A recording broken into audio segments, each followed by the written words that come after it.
خالق حقیقی اللہ رب العزت انسان کو خوش دیکھنا چاہتا ہے، اور جب انسان اپنے قول و فعل اور عمل میں اللہ تعالیٰ اور اس کے رسول کے بتائے ہوئے راستے کے مطابق اپنی زندگی بسر کرتا ہے تو اس پر وہ مطمئن رہتا ہے اور خوش بھی۔ خوشی در حقیقت روحانی کیفیت کا نام ہے۔ کہا جاتا ہے کہ خوش نصیب وہ ہے جو اپنے نصیب پر خوش ہے۔ روح اگر مطمئن اور پرسکون ہو تو جسم اور دماغ بھی پرسکون اور خوش رہتے ہیں۔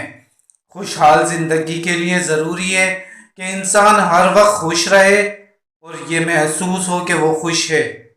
یہ خوشی اور مسرت تندرستی سے حاصل ہوتی ہے اور تندرستی خوش رہنے سے حاصل ہوتی ہے، یعنی خوشی اور تندرستی کا ایک دوسرے سے تعلق ہے۔ ذرا غور کریں۔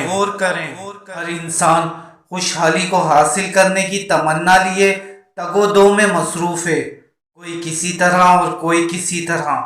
لیکن یاد رکھیں اگر انسان سچا مومن ہو، با کردار اور با اخلاق ہو، اللہ کے فرائض کو پورا کرتا ہو، نمازوں کا پابند اور زکوٰۃ ادا کرتا ہو، والدین اور رشتہ داروں سے حسن سلوک کرتا ہو اور نبی کریم صلی اللہ علیہ وآلہ وسلم کے اسوہ حسنہ کی روشنی میں زندگی بسر کرتا ہو، تو ایسے انسان سے یقیناً اللہ راضی ہوگا اور اسے خوشحال اور باوقار زندگی نصیب کرے گا انشاءاللہ۔